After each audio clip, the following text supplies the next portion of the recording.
The big question of this week is, do you feel totally safe to be unapologetically, authentically you? Have you ever experienced something in your life where you expressed yourself in an authentic way and it was met with not really a nice response? How did that make you feel? Whether that happened to you between the ages of 0 and 7, our biggest ages of development, or between 7 and 20, the teenage years, I think we've all experienced just expressing ourselves as we are and being told that's too much or that's not enough, that's not cute, whatever the programming was. And little by little, we have been conditioned to be the same as everybody else. We have subconsciously accepted that if we fit in more, we will have an easier life or a more successful life.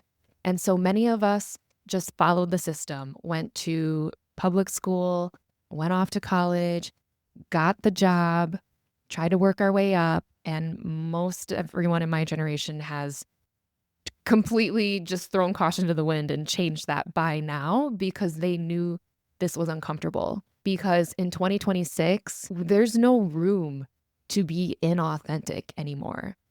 It doesn't feel good to have a mask on or to be a bit of a performer or to be people pleasing just so people kind of leave you alone and you don't really have to explain yourself.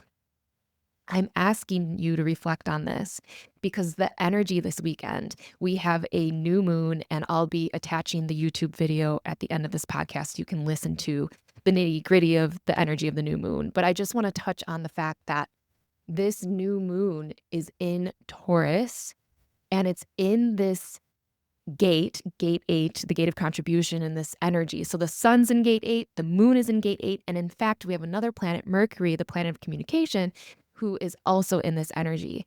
And this energy lives in the throat center in your human design chart. And your throat center is about expressing yourself. It's about manifestation. It's your ability to speak. And specifically, this energy is unique. It's about individualism. It's about you being able to see the beauty in the things that you are interested in. Whether you are seeing that for yourself or you are calling it out in a friend, like letting them know that is so cool. I love it. Keep doing you. The shadow side of this, though, is not being able to be vulnerable enough to be authentically you, to accept mediocrity and the status quo because it's just safer and easier. And a lot of us have fallen into this programming. We've been told you can't want all that. You're being delusional. Stop being a dreamer. There's never a great connotation to, oh yeah, they're such a dreamer. Or like I've gotten this before, like, oh yeah, that's Dana. She tries something new and then like moves on to the next thing. Like it's all good. No, I'm a dreamer. I'm a visionary. I am gate 8. I am looking for individual expression, and I'm going to try on all those gloves until that glove fits me really well because it's uncomfortable to not be myself. And this energy in the throat center is actually pointing down to our identity center, who we are. So it's all about speaking from your heart and who you are. And when somebody has this connection from the throat to the G center, which let me look at the transit chart again. Okay, we don't have that connection lit up in the transit, but if you have gate 1, which many of us 90s kids, we have gate 1 in our Pluto, we have this whole channel connected. So from the throat to the G center. 1 is unique expression. This is individual energy, you guys. What makes you unique? Who are you authentically? Because on the day that you were born, you were imprinted with a certain set of energy that nobody else has in this world. And we need you to be authentically you so you can encourage the rest of us to be authentically ourselves as well. And then we will have a happier world, right? So anyway, this energy is pointing from the throat to the identity center. And when we speak from our hearts and from our identity, when someone makes fun of you or kind of knocks you down, it's like extra. It hurts extra because it's coming from your identity. I have that in my own personal chart. My energy is speaking from my own identity, and I don't like to be an oversharer by any means of my personal life. But I think my own personal life is a great example of this gate 8 energy. So I guess here we go. I'm just going to share from my own personal life. This energy is all about authentic expression. I created this podcast back in 2022 with like Bambi eyes, like so innocently excited. It fit like a glove. I actually just threw away a journal today because, it's like gone. So I was like ripping out the pages of the notebook before I threw it away. And I had notes of the first like 10 people I was interviewing and all the topics I wanted to go over, like very Gemini. I wanted to explore everything. And then certain people in my very, very inner circle personal life poo-pooed it, knocked me down on it. And I accepted that. I wasn't confident enough at that time to say, that's okay, you feel that way. I'm going to keep doing my thing. That's what this energy is asking you for this weekend. Instead of doing what I did, which was accepting that and taking those words at face value and being incredibly hurt by them and then allowing that to affect my individual expression. This energy is asking you to just own it this weekend, okay? Anything that you have been feeling in 2026 so far that you're kind of like making your way there, like, there's something percolating inside you, maybe some shift for you, whether it's a hobby you're doing or something you're doing in your work or a relationship, the dynamic between the relationship, whether you're ready to stop people pleasing or you're ready to set more boundaries, or you're just wanting to break out and actually do the thing you've always been dreaming of. This is that energy that says, go, get it, girl. It's time. And new moons are all about planting new seeds and intentions. And then you get like a 6-month window to grow that intention, grow that plant until the full moon in Taurus. So this is a perfect weekend if you've had something percolating, whether it's more an internal subconscious shift, like I'm just really ready to let go of any of these limiting beliefs that I had, or this old story where I'm a victim. It could be something internal like that. Or it could be something really external. Like I've been wanting to, I'm thinking of springtime, grow a garden forever. And I just haven't done it. And I'm going to make that a priority this year because that is way more exciting to me than going out to brunch every Sunday or something like that. Whatever shift you are trying to make, this is the weekend to plant those seeds, to set that intention. So in whatever way you want to do it, grab your journal, light a candle, pray, however you want to bring that manifestation into form. The energy is behind you on that. And I will also say there is so much activation in throat center right now, and it'll continue to be that way over the next month. So if you're starting to feel more confident about speaking your truth or expressing yourself, or even if that truth is in writing, however you like to express yourself, the energy is really behind you to do that over these next like 4 to 6 weeks. Now is the time. Taurus energy. Happy birthday, by the way, to all the Taurus suns out there. I mean, this energy is earthy. It's sensual. It likes comfortable things, but it's also stubborn and fixed and like cares about having stability. It's going to move a little bit slower. And I think it's just the perfect time to harness this energy this weekend to make grounded intentions, something that is attainable over the next 6 months. What is one thing you can move the needle forward on? Whether that is something in your inner world of letting something go or creating a new habit that is better for you and your life and your authenticity, or if it's something external, like, you know what? I'm sick of this old money story. I am ready to manifest a certain amount of money per month or whatever that is. Or I'm sick of this job. I've been wanting to leave it forever and I am ready to just make that a real thing instead of keep dreaming about it. So good luck, you guys. I'll send you into my YouTube video that gets pretty nitty gritty on the gates this week. So I apologize. I'll try not to do so much human design lingo on my next energy updates. I just got a little nerdy on this one. So I hope you can follow along. If it's a little bit hard, there's a lot more subtitles and words connected to this video on YouTube. So go watch it live. The link is down in the description below and enjoy this new moon. It's going to be a good one.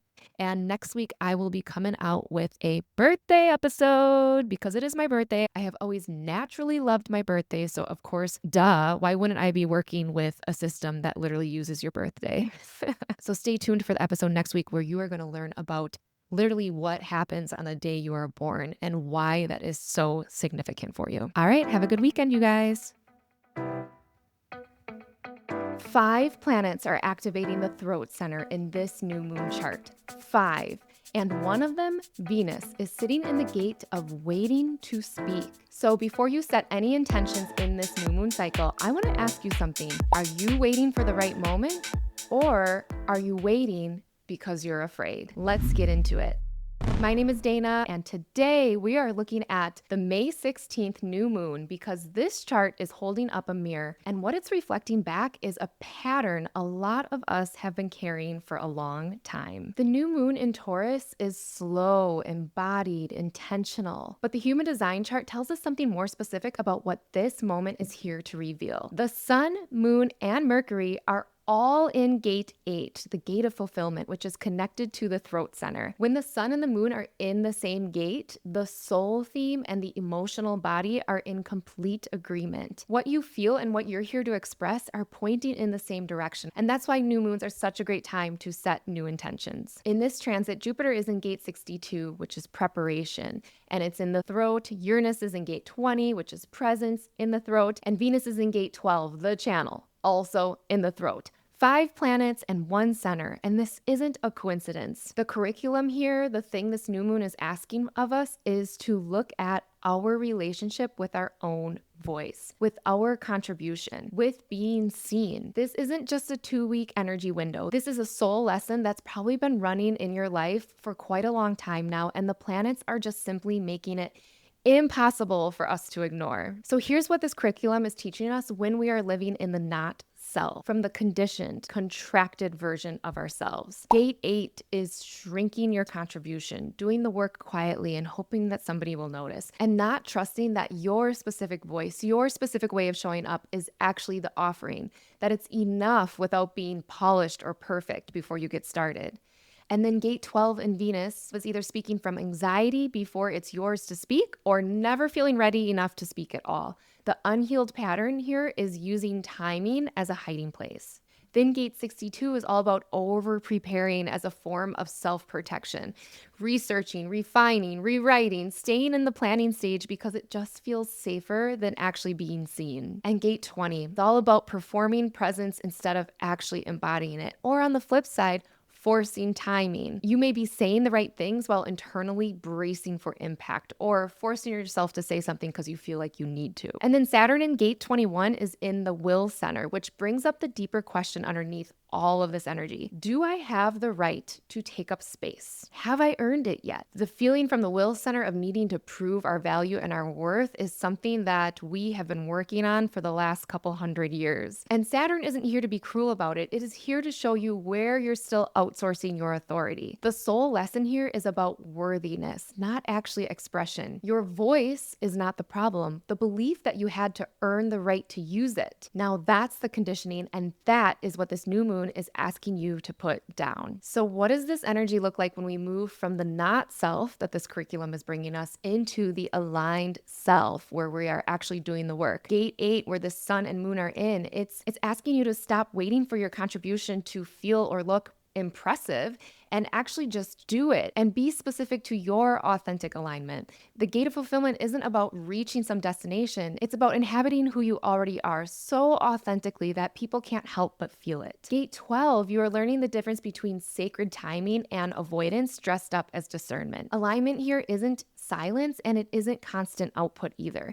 It's learning to feel in your emotions and the difference in your body between not yet or not ever. And then we have this sacral undercurrent with the energy, the Earth in gate 14, Mars in gate 3. And the nodal shifts this week with the South Node going into gate 59. Your body has been generating the answer this whole time. The life force is there. The question is whether you trust the signal enough to act on it. We've got the North Node going into gate 55, which is the gate of spirit or faith. And this is where the whole curriculum is pointing to. Gate 55 is about embodying spirit and faith instead of moving with fear. It's about emotional sovereignty, trusting your own wave without needing to resolve it before you move. All it might take is one sentence instead of a perfectly crafted post. It might be hitting publish on something that you've been working on before you feel ready, because your body is saying yes. It might be your mind that is overriding what your body is saying. It might be your mind that is feeling a little scared. And we have to keep the faith in these moments. And here's what becomes available for you when you let all of this energy land. Freedom from performing in your life and just stepping into the authentic you. Freedom from waiting for external permission to actually take up space. Freedom from over preparing as a way for you to feel safe. And freedom to let your contribution be imperfect and still land when you're ready. And freedom to trust that your specific voice, your specific way of seeing and interpreting the world is exactly what someone out there needs from you. This is what aligned living actually looks like in the real world. Not having it all figured out, not waiting until the fear is gone, just trusting the signal, moving from the intuition of your body, letting your voice be the offering instead of the obstacle. Pluto in gate 41 is sitting at our root center with deep pressure, initiating a completely new dream. What have you been dreaming up this year? What can you not let go of? What you're allowed to want in your life is changing, and what you're allowed to say is changing. And the new moon is one of those moments where this curriculum accelerates it, where you get to decide, do I keep waiting on my dreams or do I actually begin? And here's what I want you to take out of all of this that I shared with you today. The nodes shifted this week. We just spent a lot of time in the curriculum of gate 37 and gate 40, which is harmony and restoration. This energy was all about the agreements that we make. The question that's been running underneath that is, what are you in agreement with? What stories, what circumstances, what old contracts are you still saying yes to without even realizing it? That curriculum is completing. And now the North Node moves into gate 55, faith, spirit. The South Node moves into gate 59, which is intimacy and sustainability. We are being schooled in faith right now, and faith isn't a feeling. Faith is a decision. It's deciding and meaning it when you make a decision that you have faith in the universe, that it is a source of infinite supply, that you are being fully supported when you are being true to who you are. And then following that decision with your body, your authority, your gut or your sacral response or your emotions, whatever that is, because a lot of us have forgotten what right feels like in our body. We've been so conditioned to override that signal, to second guess the impulse, to wait for external confirmation, that we lost touch with the one thing that has always been here guiding us. This new moon in gate 8 is asking you to get real. Stop pretending. Stop saying no when you want to say yes. Stop performing a version of yourself that was built for someone else's comfort. Because here's what the chart keeps showing us. You will be fully resourced when you are authentically aligned. That is the highest vibration you can hold. Saturn is asking for discipline. Jupiter is saying get prepared. And Uranus, newly in gate 20, is reminding us that timing is part of the manifestation process. Don't push against it. Don't manufacture urgency out of fear or scarcity. Trust the flow. Have faith. We are setting the stage right now for what's coming later in the summer, and you want to arrive there fully resourced, fully rested, not depleted, not reactive, but grounded, clear, and ready. That is the ongoing curriculum right now, and that is what this new moon is asking of you. So if something landed here, you guys, drop a comment below and tell me what's one thing your voice has been waiting to say. Even if it's just for you, admitting to yourself, even if it's an old story you're ready to let go of, even if no one else ever hears it or see it, let's all hold each other accountable and put it down in the comments below. That's where this work starts. And if you want to understand how your design not only interacts with the energy of the transits, but with source and with the world around you and with the life that you were designed to live, that's exactly what we unpack in our sessions together. The link to book a session is in the description below. Thank you guys so much for being here. I hope you set beautiful, wonderful Taurus new moon intentions this weekend for the next 6 months, and I will be seeing you on the next video.